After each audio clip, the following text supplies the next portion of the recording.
Hi everyone, I'm Abigail. This is Nico, and welcome to another Two Kid interview. We are joined by the author Bruce Hale. Mr. Hale has written Clark the Shark, Mr. Chet Gecko series, The Class Pet series, the Underwear series, the Big Bad Agency picture books, and much more. Thank you for being with us. We really appreciate it. You're very welcome. How you guys doing today? Good. All right. You write children's books. How are your books influenced by your own childhood? They're influenced a lot by my childhood. If you've read the Monster Town Mysteries, the two main characters in those books are just like me and my best friend Billy when I was growing up. And of course, I had a dog the whole time I was growing up, so that helped inspire Switched. And I've always loved bad jokes and old detective movies, which helped inspire Chet Gecko.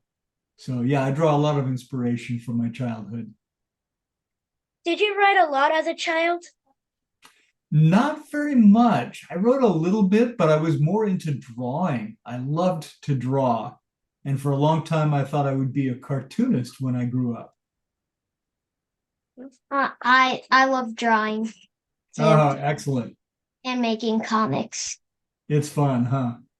Yeah. When a child reads one of your books, what do you hope they will get out of it? I just hope they'll have fun. If I can help make reading fun for other people, then that makes me happy. Because when I was a kid, at first, I did not like reading. I thought books were boring. I thought they were good for only one thing, squishing flies. But eventually, my parents started reading to me, and I got excited about reading because they read me books that were really fun. So that's what I'm hoping I can pass on to people reading my books. How did you come up with these ideas for your books? Oh, many different places. Big Bad Detective Agency, I thought, well, the big bad wolf, he always gets a bad rap. What if he's not such a bad guy after all?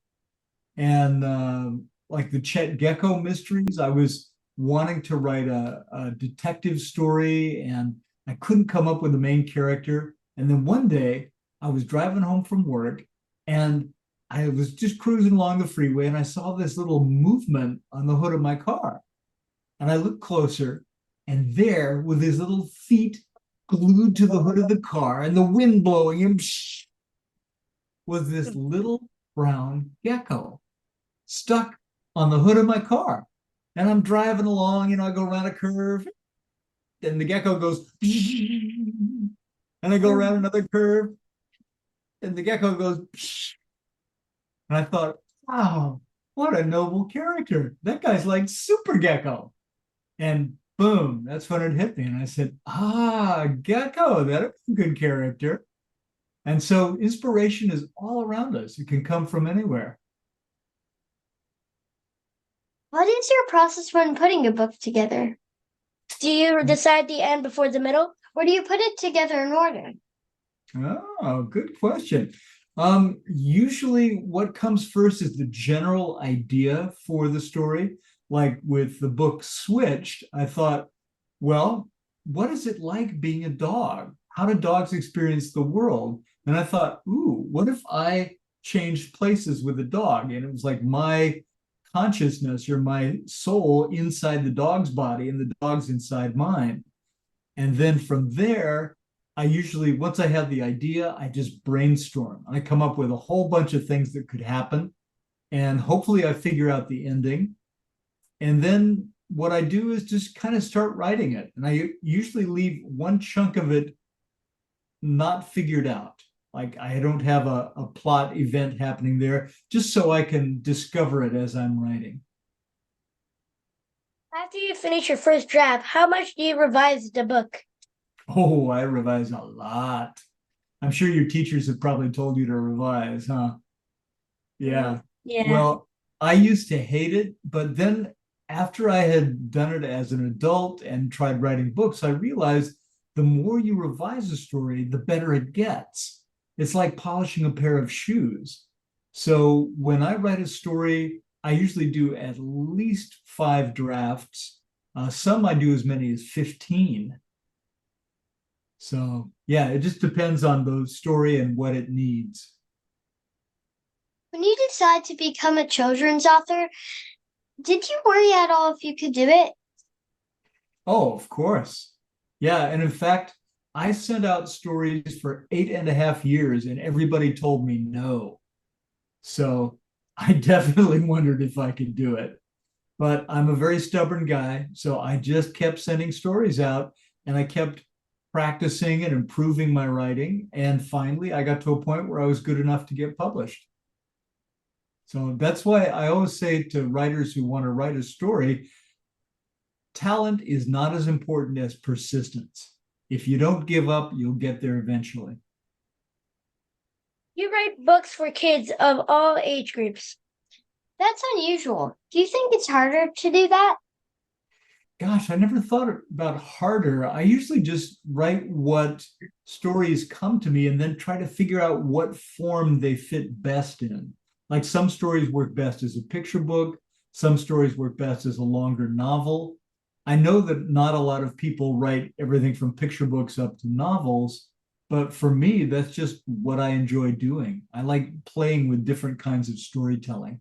You're also a musician. Can you tell us a little about that? And maybe sing us a few bars? Okay, sure, why not? Yeah, I have been a singer and a performer since way back when I was in high school. I used to be in musicals and stuff. And through the years, I've kept it up. And these days, I sing with a group here in Santa Barbara. We're a 9-person band. We've got horns, keyboards, congas, all kinds of stuff. And so we play Latin music. We play salsa and cumbia, very danceable, fun stuff like that. So that's the kind of music I'm playing these days. Although I also really love jazz too. Let me take a sip of water and then I'll sing something for you. All right. So here we go. Hey now, you're an all-star. Get your game on. Go play. Hey now, you're a rock star. Get the show on. Get paid. All that glitters is gold. Only shooting stars break the mold. Thank you. What writer had the most influence on you? Boy, I would have to say the guy who wrote the Tarzan books, Edgar Rice Burroughs, because before I heard the Tarzan stories, I didn't like reading. But my dad was a great storyteller and he read those books to me and he made it sound so exciting that I just fell in love with those stories. And so, because of Edgar Rice Burroughs, I'm a writer today. What advice do you have for young people who want to write? I've got 2 pieces of advice, both very simple. First, read, read, read. The more you read, the more you understand how to tell a story. And second, write, write, write. Writing is something where you can learn a little bit in school and from classes and workshops, but mostly you learn by doing it. And the more you do it, the easier you get at it. I mean, think about when you first learned to ride a bike. At the beginning, you're like, whoa, how does this thing work? But then the more you did it, the smoother it got. And it's the same way with writing. That's some big advice Do you also have a smaller tip? Something you do when you are writing? that maybe a lot of people don't. My best tip that I don't know if a lot of people do is to give yourself permission to make a really terrible first draft. There's this way I describe it when I'm teaching writing workshops. I call it the artist and the editor. So when you're in your artist mode, you're creating a story and you just be loose and free. Don't care about spelling or making things perfect because in your first draft, you don't want to get it right. You just want to get it written. So be loose and free and give yourself permission to make mistakes and don't try to fix them in your first draft. do that in your second or third draft, and that'll make writing easier. Do you have any other projects in the works that you can tell us about? Oh, yeah. I'm working on a new series right now. This one is called the Outer Space Mystery Pizza Club. And it's a really fun, goofy story. This brother and sister and their babysitter chase the family dog who's run away. The dog goes through this portal to another world where there are aliens. And it just so happens that these aliens love Earth pizza. And so they bond over pizza, and the alien teenagers help these kids find their dog, and they kind of solve the mystery of what happened to the dog. Finally, it's time for Turbo 10. 10 rapid fire questions. Are you ready? Fire away. Number 1, what is your favorite phrase to use? My favorite phrase to use? Cool. Number 2, what is one subject you love to learn more about? I would love to study Portuguese. Number 3, what is your go-to snack food? My go-to snack food, chocolate chip cookies. Number 4, what is your favorite book growing up? My favorite book growing up, probably Tarzan of the Apes. Number 5, if you could teleport somewhere right now, where would you go? I would go to Japan. Number 6, if you could have one superpower, what would it be? Being able to fly. Number 7, what is your favorite rainy day activity? Favorite rainy day activity? It's a tie between reading a book and playing music. Number 8, what is your favorite cartoon as a kid? My favorite cartoon as a kid was Peanuts. Number 9, if you could have any 3 dinner guests, who would they be? 3 dinner guests. I would say Mark Twain. Boy, that's a hard one. Who else would I want at my dinner? Probably the actress Emily Blunt, because she's gorgeous and is a really good actress. And then I think President Obama. Number 10, what's the best piece of advice you were ever given? Best piece of advice I was ever given is talent is as common as house dust. Everybody's got a little bit stuck to them somewhere, but persistence is what counts. You were terrific. And thank you for spending this time with us. We can't wait to read your future books. Oh, thank you guys so much. I had a lot of fun with you.